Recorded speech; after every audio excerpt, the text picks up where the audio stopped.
On this week's episode, we eat 4-all ice cream, visit J&P Grocery downtown Kitchener, and have lunch at Vidyard. I feel like I'm the least qualified person to be doing a food show.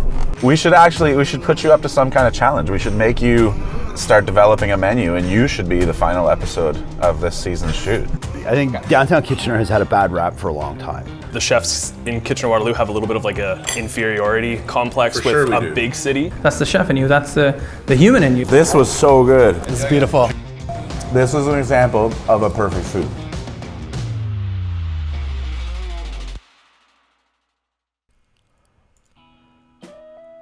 Today we're starting out inside J&P Grocery to enjoy some 4-all ice cream. Nick is going to be going to 4-all to actually make some ice cream, and I'll be going upstairs to Vidyard to have a lunch catered by J&P. But first we managed to score the last two remaining spring specials from the Smile Tiger inside of J&P, cotton candy cappuccinos. Here's Sarah to tell you more. Cotton candy straight maple syrup. So it's just like you would make cotton candy with white sugar. They take maple sugar and they just spin it and make this amazing, delicious. This is like a rug. It's like a dense cotton candy, like what you're standing on. And then the rug just like soaks into your latte and sweetens it, but not like a ton. It's maple syrup, it's all natural. It's gotta be healthy, right? Okay, so this is the maple. They call it maple cloud, so I call it a maple cloud latte. Maple cotton candy. It's just like this. Just like a beautiful cloud.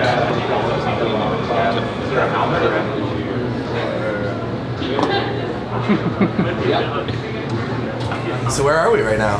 So we're in J&P Grocery, upstairs at J&P Cafe, in the heart of DTK. Yeah. I really wanted to be sort of right in the center of things, accessible kind of in all directions. And you guys are catering for Vidyard today. Yeah, we're catering for Vidyard today. I think you're going to cruise around up there. And you support local brands like 4-all ice Yeah, cream? you bet we do. So I'm going to enjoy some of this.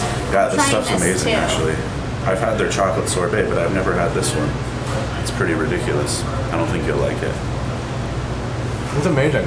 Yeah, their stuff's so good. So this is the Wispy caramel pecan. This is such a good reason for someone to come here specifically, and then of course they can get all the other groceries they need, but like 4-all ice cream is just one of those gems. Oh, big time. Yeah. We were so happy to have them. I mean, we try to support local brands as much as we can, sort of across the board.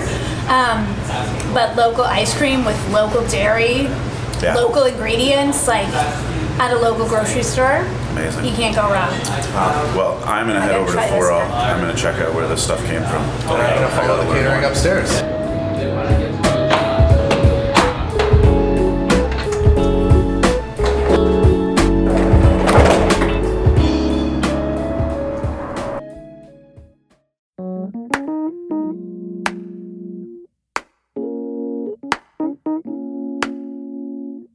All ice cream. You guys are pretty brand new. How long have you been here?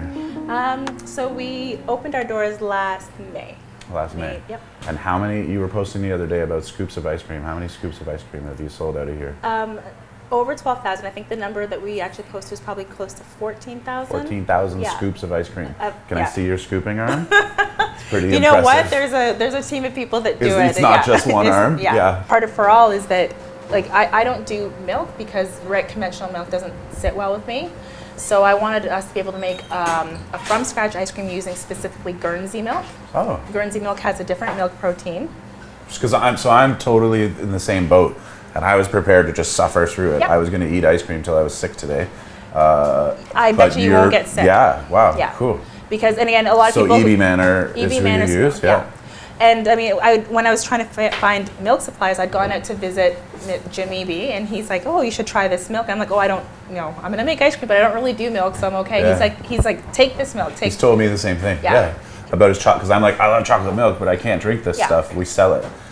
I haven't taken him up on it yet. You should give it a try because I took some home. My daughters were with me as well. One of my daughters doesn't do dairy. Same thing. We took the chocolate milk home. We took the 2% home. We took the like the full fat home. Drank it all, no issues, and like, okay, we have to use this milk, which for me meant that I had to go through the process to license as a dairy plant to make ice cream from that milk. Yeah. another advantage of going from scratch is that we really control what goes into the ice cream. Everything that's in the ice cream there's purpose to it. There's a reason why it's in there. Right. I also had the chance to go to Ice Cream University.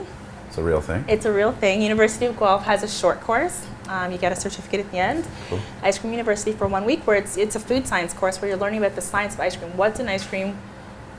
Why is it there? What's it doing? And so with that understanding, really, like, that's how we put our formulations together. This is what's going to go into ice cream. Nothing's in there that doesn't have to be in there.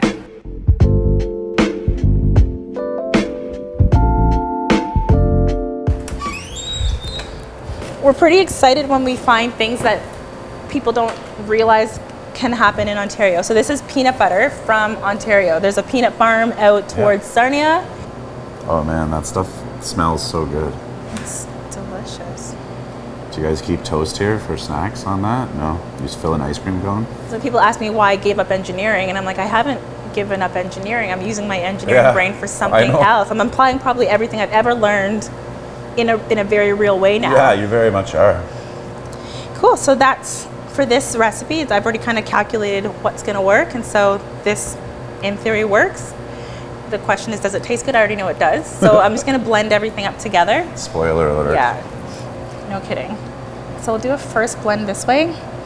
Now, because I've added something that's high in fat, I'm actually going to run the immersion blender through it just to make sure that I've dispersed the fat as much as possible before I run it, because if not, I risk getting little chunks? Little fat balls in there, which I don't want.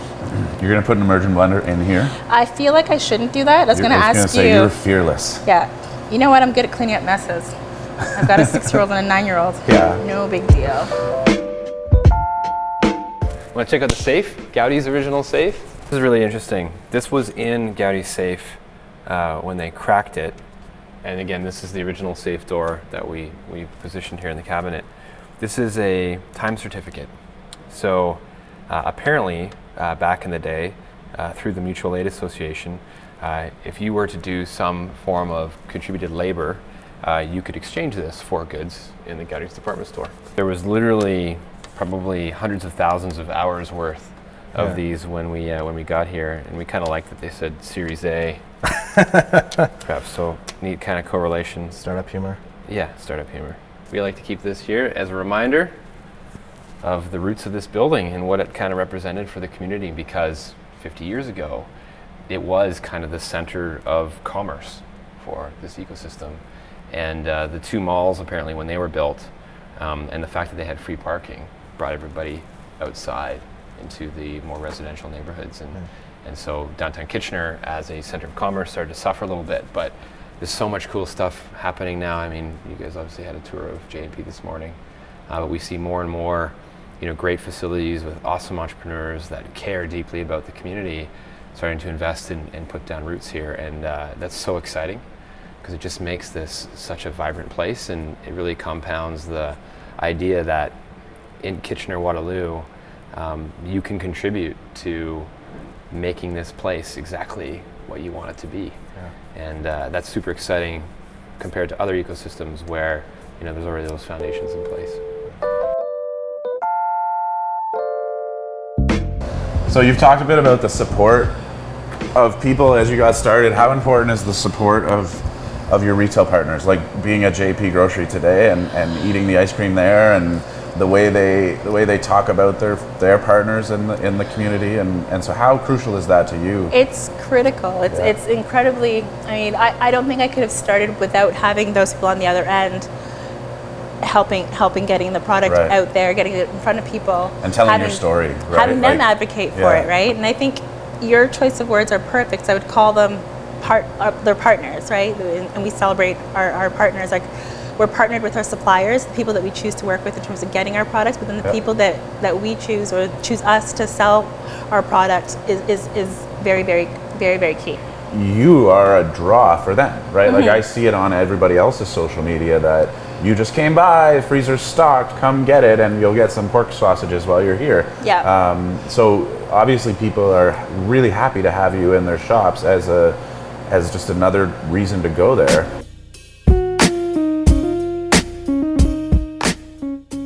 Before kind of Vidyard had a location in downtown Kitchener, my wife Donna had moved here from Toronto and chose Kitchener as kind of her place of residence because there was a vibrancy and a diversity to the city, and it reminded her more of what she was used to in Toronto. As Canadians and as Waterloovians, or whatever we want to describe ourselves do we have a name? I don't know, I've heard Waterloovians, but then sometimes people in Kitchener get upset about that, and then Cambridge is like, hey, what's we're over here, and we're like, easier access to the highway in Toronto, by the way.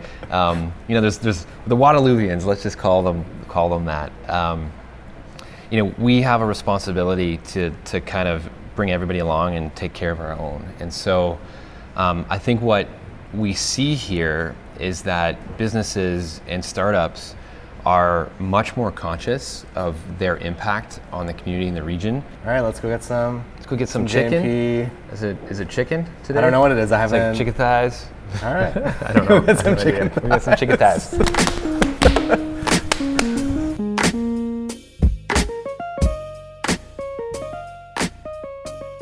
Packing for retail, do you go directly into the little boxes and tubs and stuff? So we'll basically probably, we wouldn't necessarily use a tub, we'll probably use one of our other containers, like our 8-liter, and then basically scoop into the containers right away. Very quickly. As quickly as possible, Right. yeah. And so that's done by hand. Each of those boxes I should get you to try folding a box. Oh, dude, I'll do it. I'll suck at it.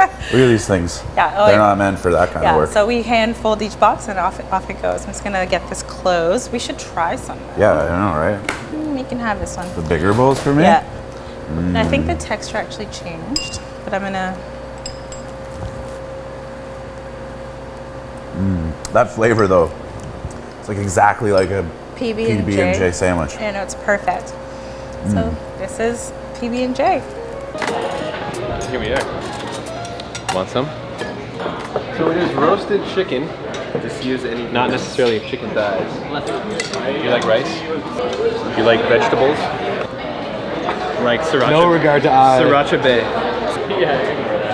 Every day, essentially, is a different restaurant in downtown Kitchener or in the vicinity. Sometimes we'll venture up to Waterloo. So we had Taco Farm come do our year end. We have a program called VY First Round, where if you do go to a restaurant or a coffee shop with a group of Vidyardians and you record a video of yourself at said restaurant, either doing a cheers or getting your coffee or whatever, we'll pay for the first round. So that gets people out and exploring kind of the new bars and stuff. So the Grand Trunk Saloon is a very popular one for VY First Rounds. Do you like spinach? Kale or mixed? I'll just finish. Classic. Do you like hard-boiled eggs? Wow, you like everything. Do you like goat cheese? I love goat cheese. Do you like mandarin oranges? How about beets? Yep. It's gonna take me forever. You want everything. You keep asking me what I want. Let's get some of that JP chicken. Everything they stock is kind of sourced locally from small farmers, and so all like the meat and produce that they'll use in a meal like this, kind of within like that 150 kilometer radius, which is really cool.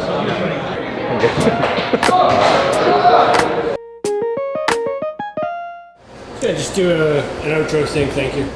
Oh, what An are we outro, doing? yeah. You're filming? Is that when we dance? No, we don't dance. Oh. I don't dance. There's no dancing on the show. I totally dance all the time. It's my favorite.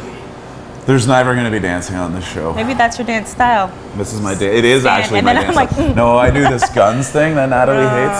yeah. So she used to ask me to dance more often, but it's rare these days. Well, thanks a lot for having us here. No, it was This awesome. place I had is a great amazing. time. Thank the you ice cream so is much. amazing. I think I've got a sneak peek on the month's coming flavors, and I feel pretty privileged about that. I know a lot of people get curious about what's coming next, so this place is awesome. You guys are awesome. Thank you for just being part of the community, because it's places like this that make it so special and fun for us to just be part of. So thanks a lot and stay cool.